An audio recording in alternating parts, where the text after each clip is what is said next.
Les estivales de la question animale. Bonjour à tous. Aujourd'hui, nous, on va vous présenter justement ce point-là, donc l'importance stratégique, la professionnalisation du mouvement animaliste. Donc, je suis Fabien Truffert et on a Juliette Parade à côté de moi, qui sommes là justement pour l'association Pro Animaux en fait. Mais ça, on vous expliquera dans la présentation qu'est-ce que c'est. Au niveau de la présentation, on va faire ça en 2 points. D'abord, justement, pourquoi est-ce que ça serait important de se professionnaliser? Qu'est-ce que la professionnalisation? Et puis, pourquoi est-ce que c'est important? Et puis, ensuite, justement, cette fameuse présentation de Pro Animaux. Donc, qu'est-ce que c'est et puis qu'est-ce qu'on fait? Tout d'abord, pourquoi se professionnaliser et qu'est-ce que la professionnalisation? Quand on parle de professionnalisation du mouvement animaliste, souvent on a tendance à penser mais en fait, si le mouvement se professionnalise, c'est en fait qu'il engage des salariés, que des associations passent d'un statut de purement bénévole à tout d'un coup une personne salariée, plusieurs personnes salariées. Et puis on va dire, je sais pas, un exemple parfait de professionnalisation en France, ça serait L214 qui est passé de que des bénévoles à maintenant en gros énormément de salariés. Ça serait l'exemple parfait justement de la professionnalisation. Mais la professionnalisation, alors effectivement, il peut y avoir le fait d'envisager en fait sa carrière de militant bénévole à passer à un militantisme salarié. Ça, c'est effectivement une forme de professionnalisation, de prise au sérieux en fait de notre engagement. Mais il y a aussi une autre forme de professionnalisation, c'est une professionnalisation liée aux compétences. Et les compétences qui peuvent être justement les 3 qui se trouvent derrière moi. Des compétences liées au savoir-être, les compétences liées au savoir, donc des connaissances au sens strict, et puis les compétences techniques, donc le savoir-faire. Donc quand on s'engage dans une démarche de professionnalisation, ça peut être aussi justement de se dire, ok, à l'heure actuelle, j'ai un certain nombre de compétences, mais ce que j'aimerais faire, c'est en fait les développer, les améliorer, être plus performant, avoir de meilleures connaissances. Par exemple, justement, si on est nutritionniste, avoir plus de savoir sur l'alimentation végétale, en quoi est-ce que ça consiste. Donc, on gagne, justement, on devient plus professionnel dans notre approche. On peut avoir des compétences techniques. Les compétences techniques, on peut les développer. Les personnes qui gèrent la technique ici, elles ont augmenté clairement leurs compétences techniques sur cet aspect gestion de le micro, la projection, la captation vidéo, tout ça. Sans ces compétences techniques, en fait, on serait handicapé au niveau du mouvement de manière générale parce qu'en fait, on n'aurait pas cette captation. D'autres personnes ne pourraient pas profiter de ces conférences non plus. Et puis finalement, toutes les compétences de savoir-être qui sont aussi particulièrement importantes et qu'on a peut-être tendance des fois à un petit peu mettre de côté, c'est en fait, elles sont particulièrement utiles si on veut pour mettre de l'huile dans les rouages un petit peu. Donc tout ce qui est relationnel, communication, comportement, surtout quand on travaille au sein d'une association et puis qu'on a un certain nombre de difficultés à collaborer, justement du savoir-être, ça permet effectivement de faciliter un petit peu le fonctionnement. Pourquoi se professionnaliser aussi? C'est parce qu'en fait, il y a 2 ressources qui sont critiques dans notre mouvement et dans le monde de manière générale, c'est le temps et l'argent. Alors, je ne vais pas dire que le temps, c'est de l'argent, les 2, en fait, sont des éléments qui sont importants et dans notre mouvement, on a peut-être pas mal de temps, on a peut-être plus de temps à disposition, mais on n'a pas forcément beaucoup d'argent. Et donc, en tant que mouvement, on a l'obligation de faire attention à utiliser ces 2 ressources de la manière la plus efficace possible. Donc, d'agir justement de manière professionnelle et pas se dire, en fait, oui, je gère mon petit projet, mais je le fais un petit peu comme ça parce que ça me fait me sentir bien et puis c'est ça qui est important. Non, en fait, justement, tout argent qu'on va investir, si on veut, dans la cause animale, il faut qu'il le soit de la manière la plus efficace possible. Donc si on a une démarche professionnelle, une démarche de professionnalisation, on pourra utiliser ces deux ressources de la manière la plus pertinente possible.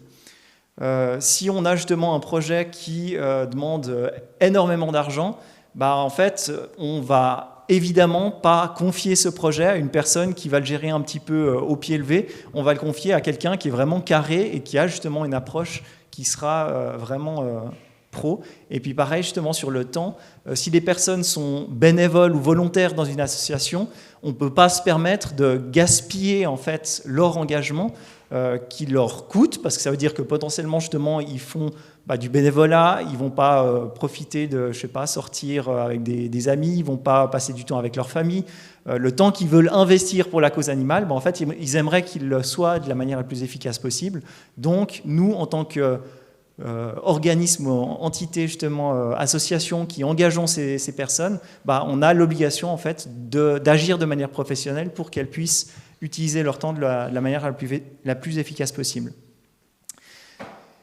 Et pourquoi est-ce que c'est important justement d'être efficace et d'agir justement de manière professionnelle? On a ce petit graphique, si on veut, qui sort du site countinganimals.com.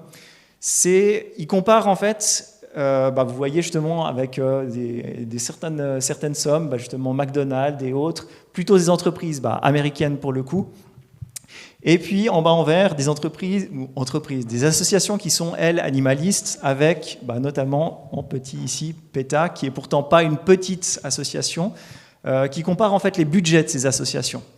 Donc on se rend compte que si PETA, qui est pourtant une des plus grosses organisations animalistes au niveau mondial, se retrouve comme un petit point vert à côté d'un géant comme Cargill, on se dit que si on n'a pas une approche professionnelle et si on n'est pas efficace, on n'arrivera jamais en fait à faire face aux opposants qui sont contre nous. Et là, ce qu'il faut savoir par rapport à ce graphique, c'est que d'une part, en vert, c'est le budget total de l'association en question. Donc en l'occurrence, là on a par exemple HSUS, c'est 126 millions, donc le budget total de cette association. Par contre, si on prend McDonald's, les 768 millions, vous êtes bien conscient que ce n'est pas le budget total de McDonald's, en fait c'est uniquement le budget marketing de McDonald's. Donc en fait, on compare des budgets totaux pour des associations animalistes à des budgets comme d'entreprises qui sont clairement spécistes et qui sont opposées justement au changement qu'on veut apporter. Donc on est vraiment dans un rapport de... c'est David contre Goliath concrètement. On est obligé en fait d'être professionnel pour pouvoir surmonter ces obstacles auxquels on est confronté et auxquels on doit faire face. Merci. Et donc pour rendre les choses être un petit peu plus concrètes, parce que ça peut paraître un peu flou, la professionnalisation, on peut prendre l'exemple imaginons dans une association, les processus ne sont pas de manière claire identifiés et il faut imprimer une affiche et des tracts pour un événement.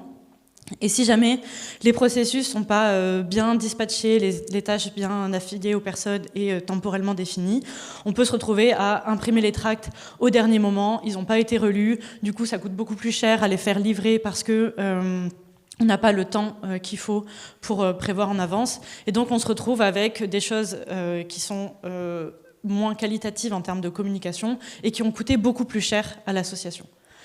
Donc ça c'est pour rendre le truc un petit peu plus concret. Et pourquoi c'est important aussi, il y a une étude de Phonalytics qui date de 2020 qui essayait de recenser toutes les causes de désengagement dans le milieu animaliste.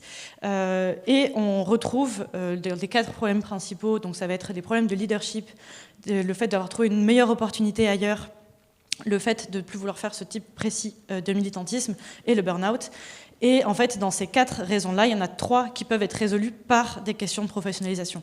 On peut avoir des stratégies de rétention des militants et des salariés animalistes. On peut améliorer le leadership. On peut essayer de faire en sorte d'éviter les épuisements professionnels en cadrant autrement le travail. Donc en fait, on a vraiment une opportunité de temps et d'argent important. Donc voilà, on a déjà vraiment peu de ces 2 ressources-là. Donc imaginez si on les utilisait mieux, ce serait fantastique. Et donc justement, pour répondre à ça, avec Fabien et Céline, on s'est rencontrés aux Estivales de la question animale et on a choisi de monter une association ensemble qui s'appelle Pro Animaux pour essayer de répondre à ce problème-là, notamment parce qu'on a pu observer dans nos expériences professionnelles, personnelles, militantes, qu'il y avait de grandes lacunes sur des questions de professionnalisation, des manques d'organisation, de gestion, etc. Et on a créé Pro Animaux pour essayer de répondre à ce problème-là par le biais des organisations, c'est-à-dire que on pense qu'on a un impact plus grand si on aide les organisations à se professionnaliser en général, parce qu'elles gèrent beaucoup plus d'argent et de militants que les militants individuellement. Mais malgré tout, donc ça c'est notre théorie du changement, on considère que pour changer une structure, c'est intéressant de s'adresser aux responsables dans ces structures, donc de faire monter en compétence les responsables des structures pour qu'ils changent en profondeur l'organisation. Donc, la manière dont ça se caractérise concrètement, c'est que ProAnimo organise des ateliers sur différentes thématiques auprès des responsables associatifs. Donc on a aujourd'hui 13 organisations qui font partie du réseau. Et on a conscience qu'il y a déjà beaucoup de ressources qui existent en ligne sur des tas de sujets pour bien recruter, trouver des fonds, bien s'adresser aux donateurs, etc. C'est pas pour autant que les responsables associatifs les utilisent, les mettent en œuvre. Et donc, pour essayer de maximiser la transformation des pratiques, on organise des ateliers où les responsables associatifs échangent directement entre eux. Et en fait, en termes de pratique du changement, enfin pour faire évoluer les pratiques, c'est plus intéressant de faire échanger les personnes entre elles. Donc notre action, elle se base sur des ateliers dont je parlais à l'instant, un suivi coaching qu'on essaie de développer pour accompagner plus en profondeur les responsables associatifs, et la récente mise en place depuis janvier dernier d'un job board que vous avez peut-être déjà vu passer, qui recense les jobs qui sortent dans le milieu animaliste francophone spécifiquement, pour essayer de donner davantage de visibilité à ces offres-là, donc permettre aux militants d'imaginer davantage s'engager professionnellement dans le mouvement, mais aussi pour donner plus de visibilité aux annonces et donc potentiellement plus de candidats et donc potentiellement plus de candidats pertinents. Voilà, donc en 3 ans d'existence, donc la première année c'est davantage pour essayer de trouver comment est-ce qu'on allait répondre à ce problème-là, donc on a davantage fait des entretiens exploratoires, tout ça on n'a pas lancé dans le fond notre travail, mais aujourd'hui, donc c'est pas 13, c'est 14, nous avons 14 organisations, on a déjà organisé 18 ateliers et le 19e a lieu demain soir, si jamais vous voulez y participer.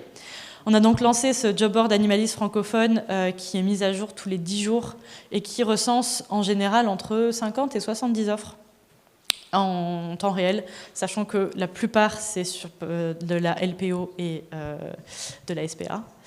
On essaie de travailler le plus possible notre mesure d'impact, et en l'occurrence aujourd'hui on sait que 90% des organisations participantes trouvent que les ateliers de ProAnimo les aident dans leur professionnalisation.